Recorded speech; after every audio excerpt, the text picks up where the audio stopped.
Mi nombre es Esteban Luna. Actualmente estudio la especialidad de Tecnologías de la Educación en la enseñanza de las matemáticas. Junto con mi compañera Pilar, expondremos el tema pensamiento matemático. ¿Nuestro sentido numérico es innato o adquirido? ¿Cómo representa los números nuestro sistema cognitivo? ¿Cuál es el origen de nuestra capacidad para pensar sobre el mundo en términos numéricos?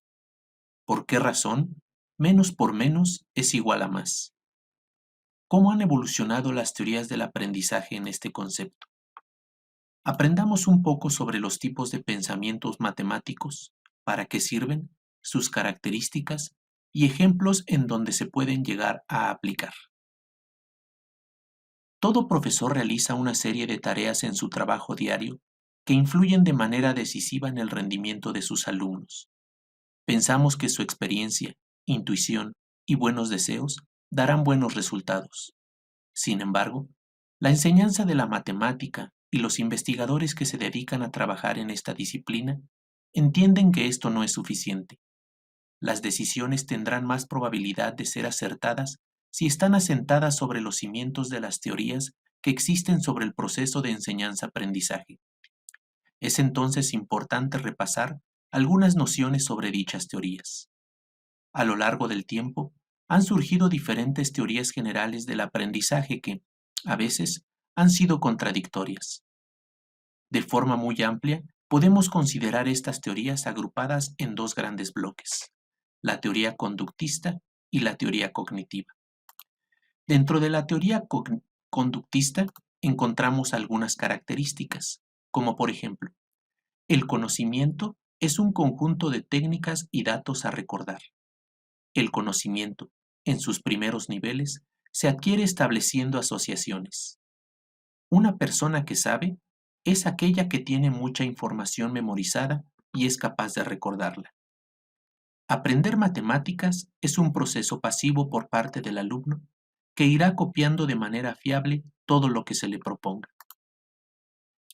Por otra parte, la teoría señala que el niño es una hoja en blanco, que carece de técnicas matemáticas, que su conocimiento informal es irrelevante para aprender matemática, que aprender matemáticas consiste solo en memorizar. Según la teoría conductista, se deben utilizar fórmulas y procedimientos correctos y hacerlo con rapidez, que la incapacidad para responder correctamente y con rapidez indica deficiencia mental. No toma en cuenta la matemática informal de los niños. Contar con los dedos no es correcto. Dentro de la teoría conductista, dentro de la teoría cognitiva, encontramos algunas características. Por ejemplo, la esencia del conocimiento matemático es la estructura, y ésta se forma a través de conceptos unidos entre sí por relaciones que llegarán a configurar un todo organizado. El conocimiento se adquiere, por tanto, mediante la adquisición de relaciones, y el aprendizaje se hace por uno de estos dos procesos: asimilación, o sea, estableciendo relaciones entre las informaciones nuevas y las ya existentes en el sujeto, o por integración, que son conexiones entre trozos de información que permanecen aislados. Una persona que sabe es aquella capaz de crear relaciones. Para la teoría cognitiva, la esencia del conocimiento matemático es la comprensión. Por otra parte, la teoría cognitiva señala que el niño tiene conocimientos considerables sobre contar, el número y la aritmética, que los errores son de gran importancia porque revelan qué conocimientos ha aportado el alumno y cómo ayudar a corregirlos. Busca un aprendizaje significativo, que relacionar los materiales con las experiencias diarias de los estudiantes los ayuda a pensar. Después de un breve repaso sobre las teorías del aprendizaje, nos podríamos preguntar entonces, ¿qué es el pensamiento matemático? El pensamiento matemático es una forma de aprender significativamente, en donde el alumno reconstruye los conceptos. El aprendizaje se basa en la actividad creadora y en el descubrimiento de las nociones por parte del alumno. que sea él quien descubre y proponga formas de resolver los problemas.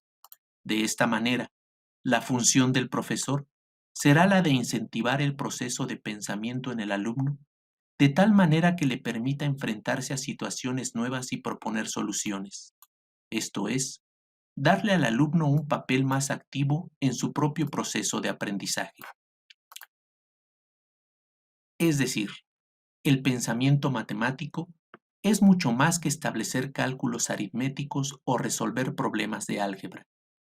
El pensamiento matemático es una forma de apreciar las cosas, de simplificarlas hasta su esencia numérica, estructural o lógica, y de analizar los patrones subyacentes. Ahora bien, dentro de los tipos de pensamientos matemáticos, encontramos 5. Estos son el pensamiento numérico, el pensamiento espacial, el pensamiento métrico, el pensamiento aleatorio y el pensamiento variacional. El pensamiento numérico trabaja la comprensión del conteo desde su fase fundamental, hasta llegar a la profundización. Este tipo de pensamiento se encarga de contextualizar y sistematizar el conocimiento matemático bajo la comprensión y significación de los números. El pensamiento espacial es importante en la resolución de situaciones de problemas en donde es imprescindible tener en cuenta la ubicación, distribución u orientación de espacios.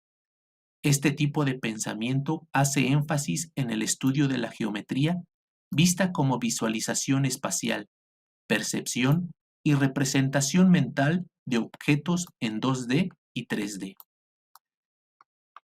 En el pensamiento espacial, los procesos cognitivos en los que se intenta relacionar, representar los objetos inexistentes mediante la visualización y su manipulación en el espacio desde una percepción racional e intuitiva. El pensamiento métrico tiene como base fundamental la construcción del concepto de magnitud, la estimación de medidas, la diferenciación de los patrones de medición y la asignación numérica.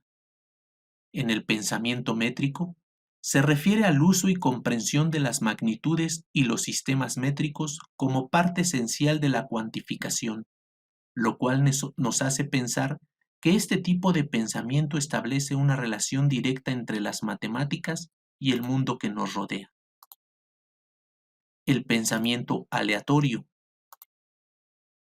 logra incentivar la investigación y exploración por parte de los estudiantes, como también el llegar a interpretar la realidad basándose en la búsqueda, recolección, análisis y representación de datos. Es útil al momento de efectuar la toma de decisiones, basándose en situaciones con poca información, en donde la incertidumbre, el azar, la ambigüedad o el riesgo estén presentes. Este tipo de pensamiento, que también se conoce como probabilístico. Y por último, el pensamiento variacional. Para lograr aplicar este tipo de pensamiento, es importante que los estudiantes hagan uso efectivo del conocimiento de conceptos fundamentales del álgebra y los principios del modelo simbólico. Esto hará que el desarrollo de este tipo de pensamiento sea con una mayor facilidad, ya que el uso de la simbología se hace efectiva en la interpretación de las situaciones problema.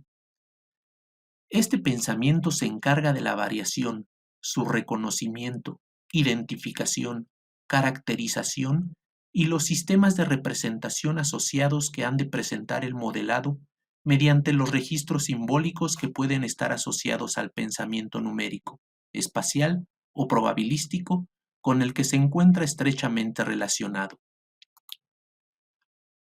Con el fin de ejemplificar un poco el pensamiento matemático, aprenderemos cómo se obtienen las reglas de los signos. Desde secundaria te enseñan que más por más es igual a más, menos por más es igual a menos, más por menos es igual a menos y que menos por menos es igual a más. Y mucha gente se pregunta, ¿y esto por qué es así? Vamos a demostrar cada una de las situaciones. Comencemos con más por más es igual a más. Por ejemplo, 2 por 3 vale 6. ¿Y por qué 2 por 3 vale 6? Pues porque si recuerdan la multiplicación era repetir la suma, es decir, 2 más 2 más 2 es igual a 6. Así que siempre que multiplico un número positivo por uno positivo, como estoy sumando números positivos, el resultado será positivo. Ahora vamos a ver qué ocurre cuando tengo un número negativo y otro positivo. Por ejemplo, si tengo un número negativo, menos 2 por 3, esto será menos 2 sumado 3 veces. Es decir, menos 2 más menos 2 más menos 2 igual a menos 6. Esto es que cuando multiplico un número negativo por uno positivo, me da uno negativo, porque estoy sumando solo números negativos y por tanto me dará el signo de esos números. Ahora, si tengo un número positivo por uno negativo, por ejemplo, 2 por menos 3, y podríamos decir igual que antes, 2 más 2 más 2 menos 3 veces. Pero no tiene mucho sentido decir menos 3 veces. Entonces, lo que vamos a hacer es aprovechar una propiedad de la multiplicación que conocemos como la propiedad conmutativa. ¿Y qué quiere decir? Que puedo cambiar los números de orden y obtengo el mismo resultado. Es decir, 2 por menos 3 será lo mismo que menos 3 por 2. Y esto sí tiene más sentido, porque puedo sumar el menos 3 dos veces. Es decir, menos 3 más menos 3 es igual a menos 6. Así que uno positivo por uno negativo da como resultado uno negativo. Solo queda por comprobar el último caso. Negativo por negativo debe dar positivo.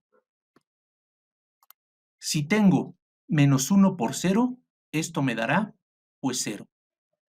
Ahora vamos a aplicar un truco matemático que consiste en sustituir el 0 por algo que valga lo mismo. Así que voy a utilizar menos 1 por 1 más menos 1. Y todo esto sigue valiendo 0. Ahora vamos a aplicar la propiedad distributiva, que igual todos conocemos, y obtenemos menos 1 por 1 más menos 1 por menos 1.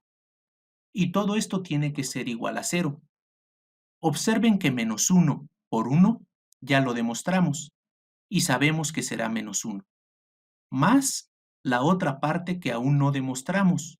Por lo tanto, no podemos hacer esa operación. Sin embargo, puedo concluir que menos 1 más algo que me debe dar igual a 0, ese algo tiene que ser 1 positivo. Y no hay otra opción, así que llegamos a la conclusión de que menos 1 por menos 1 es igual a 1 positivo.